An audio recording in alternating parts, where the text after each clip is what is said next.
రాయలసీమ అంటే కరువు ప్రాంతము.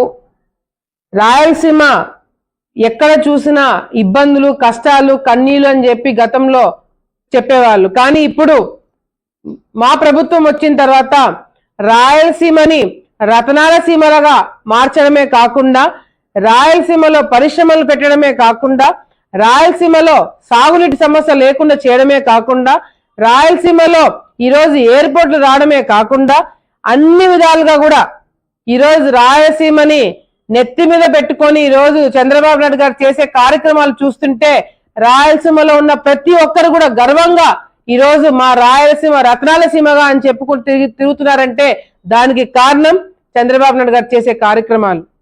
ఈరోజు మన ప్రాంతంలో నిన్న ఒక చిన్న కార్యక్రమమే కావచ్చు, కానీ దాని ఇంపాక్ట్ చాలా మంది మీద ఉంటది.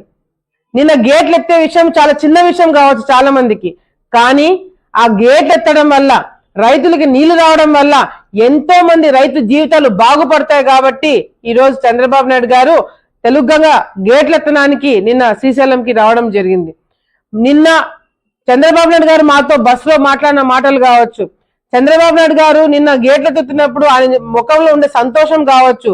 నిజంగంటే ఈ రోజు చంద్రబాబు నాయుడు గారు మన పార్టీని కావచ్చు, ఈ రాష్ట్రాన్ని కావచ్చు ఒక మంచి దిశలో తీసుకుపోతున్నారు.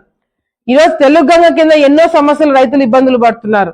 నిన్న లోకల్ గా మేమున్న ఎమ్మెల్యేస్ అందరం కూడా చంద్రబాబు నాయుడు గారికి ఆలగడ్డలో మొదటి నుంచి చెప్తున్న కార్యక్రమాలు ఏవైతే ఉన్నాయో, తెలుగుగంగ కింద ఉన్న సమస్యలు కావచ్చు, రైతులు పడే ఇబ్బందులు కావచ్చు, పంట నష్టం కావచ్చు, ఇవన్నీ కూడా చంద్రబాబు నాయుడు గారి దృష్టికి తీసుకుపోవడం జరిగింది.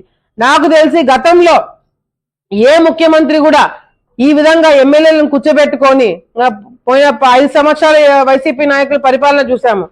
జగన్మోహన్ రెడ్డి గారితో ఫోటో దిగడమే చాలా గొప్పగా భావించే వాళ్ళు గతంలో వైసీపీ ఎమ్మెల్యేలు. కానీ ఇప్పుడు ఎమ్మెల్యేలను కూర్చోబెట్టుకొని సమస్యలు అడిగి తెలుసుకోవడమే కాకుండా ఈరోజు ఆ ప్రాంతంలో ఉన్న రైతులకు ఏం కావాలా, సాగునీటి అందించిన తర్వాత ఎటువంటి పంటలు వాళ్ళు పండించగలుగుతారు, దానికి గిట్టుబాటు ధర ఉందా లేదా, దానికి ఏ విధంగా నష్టపరిహారం ఇస్తున్నారా లేదా, ఇట్లా ప్రతి ఒక్కటి కూడా ఎమ్మెల్యేలను అడిగి తెలుసుకొని రాసుకొని ఆయన తిరిగి వెళ్ళిన వెంటనే దీనికి అన్నిటికీ కూడా సమస్యలకి పరిష్కారం చూపిస్తారని చెప్పి మాట ఇచ్చి వెళ్తున్న ముఖ్యమంత్రి ఇంతవరకు నేను ఎక్కడ కూడా చూడలేదు. ఈ ప్రాంతంలో మన తెలుగుగంగ రైతులు ఎన్ని ఇబ్బందులు పడుతున్నారు. రైతులందరితో నిన్న మీటింగ్ పెట్టుకున్నారు, డబ్ల్యూఎల్ని పిలిపించుకున్నారు, టీసీలను పిలిపించుకున్నారు, అందరికీ ఇన్ఫర్మేషన్ ఇచ్చి కూర్చోబెట్టుకుని వాళ్ళందరితో కూడా మాట్లాడడం జరిగింది. గతంలో ఎప్పుడైనా జగన్మోహన్ రెడ్డి గారు మాట్లాడినారా అండి? ఎప్పుడైనా జగన్మోహన్ రెడ్డి గారు రైతులు పడే ఇబ్బందుల గురించి ఎప్పుడైనా మాట్లాడినారా అండి? అసలు తెలుగుగంగ ఈ ప్రాంతంలో ఉందా లేనట్టుగా ఈ గతంలో ఎమ్మెల్యేలు ఉండినారు. ఏ ఒక్క రోజైనా వైసీపీకి సంబంధించిన ఎమ్మెల్యేలు గతంలో ఒక్కడంటే ఒక్కసారైనా ప్రెస్ మీట్ పెట్టి తెలుగుగంగ సమస్యల గురించి మాట్లాడినారా? కేసీ కెనాల్ రైతులు పడిన ఇబ్బందుల గురించి మాట్లాడినారా? ఏ ఒక్కసారి మీ మీడియా మిత్రులు ఒక్కసారి మీరు గుర్తు తెచ్చుకోండి. ఎప్పుడైనా వైసీపీ నాయకులు ఎప్పుడైనా మాట్లాడినారా అండి? మేము కట్ట మీద తిరుగుతాం, మాకు పోటాపోటీగా వాళ్ళు కట్ట మీద తిరుగుతారు. మేము రైతు సమస్యల గురించి మాట్లాడితే వాళ్ళు మాట్లాడితే బాగోదేమో అని చెప్పి వాళ్ళు అప్పటికప్పుడు ప్రెస్ మీట్ పెడతారు. అంతేగాని మళ్ళీ సాగునీటి సలహాదారుగా ఉన్నాడు వాళ్ళ నాయన గంగుల ప్రభాకర్ రెడ్డి గారు. వైసీపీ ప్రభుత్వంలో సాగునీటి సలహాదారుగా ఉండినాడు. ఏ ఒక్క పనైనా చేయగలిగినారా? ఒక ప్రాజెక్టునే తెప్పించుకోగలిగినారా? ఒక రైతు సమస్య తీర్చగలిగినారా? ఈ రోజు మా ప్రభుత్వం వచ్చిన తర్వాత రైతులు సంతోషంగా ఉన్నారు. వర్షాలు బాగా పడుతున్నాయి, కెనాల్లోకి నీళ్లు వస్తున్నాయి, పంటలు పండించుకుంటున్నారు, ప్రాజెక్టులు పూర్తవుతున్నాయి, పోలవరం వస్తుంది, బనకచర్ల వస్తుంది. ఏ ప్రాంతంలో అయితే మీరు ప్యాడీ వేసుకోవద్దని చెప్పి అన్నారో ఈ రోజు మన ప్రాంతంలో ఎక్కువ శాతం ప్యాడీ వేసుకోవడానికి అవకాశం వస్తున్నారు. జొన్నలకి గిట్టుబాటు ధర లేకపోతే ప్రభుత్వం దాని నుంచి కొనుగోలు చేస్తున్నారు. దానికి తొందరలోనే డబ్బులు వాళ్ళ అకౌంట్ లో పడబోతున్నాయి. ఇట్లా ఎన్నో కార్యక్రమాలు మేము చేస్తుంటే వైసీపీ నాయకులు బురద తెల్లడమే తప్ప ఇంతవరకు రైతు సమస్యల గురించి ఏమన్నా మాట్లాడినారా వీళ్ళు? ఏది లేదు. సో దయచేసి ఇప్పటికైనా మీరు బుద్ధి తెచ్చుకోండి. చేసే మంచి కార్యక్రమాలు మీరు వచ్చి బయటకు వచ్చి మాకు చెప్పకపోయినా మీరు ఇళ్లలో కూర్చుంటే మా పని మేము చేసుకుంటూ పోతాం. ఈ విధంగా ఒక పక్కన రాష్ట్రం పరుగులు తీస్తుంటే వైసీపీ నాయకులు మహిళల గురించి తప్పుగా మాట్లాడి పేపర్లకు ఎక్కుతున్నారు. ఈ రోజు మీరు పడిన ఇబ్బందుల కన్నా 100% మమ్మల్ని ఇబ్బంది పెట్టారు. మీరు ఎక్కడైనా ఒక తప్పుడు కేసు మీరు చూసారా? తప్పుడు కేసు తెలుగుదేశం పార్టీ వచ్చిన తర్వాత ఎక్కడైనా తప్పుడు కేసులు వేసారా? రాష్ట్రంలో చూద్దాంలే. తప్పు చేసే వాళ్ళ మీద కేసులు పెడుతున్నారు, తప్పు చేసే వాళ్ళ మీద శిక్షలు వేస్తున్నారు, అంతేగాని టార్గెట్ ఏమైనా చేయట్లేదే.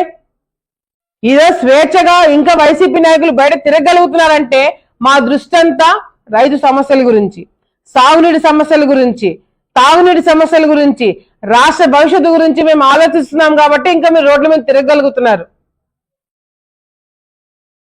సో మేమందరం కూడా అంటే రైతులు అందరి తరపు నుంచి, రాయలసీమలో ఉన్న రైతులు అందరి తరపు నుంచి, తెలుగంగ రైతుల దగ్గర నుంచి, కేసీ కెనాల్ రైతుల దగ్గర నుంచి, అందరూ అన్ని ప్రాంతాల రైతుల తరపు నుంచి కూడా చంద్రబాబు నాయుడు గారికి ప్రత్యేకమైన ధన్యవాదాలు తెలియజేసుకుంటూ ప్రజలందరూ కూడా చాలా సంతోషంగా ఉన్నారు.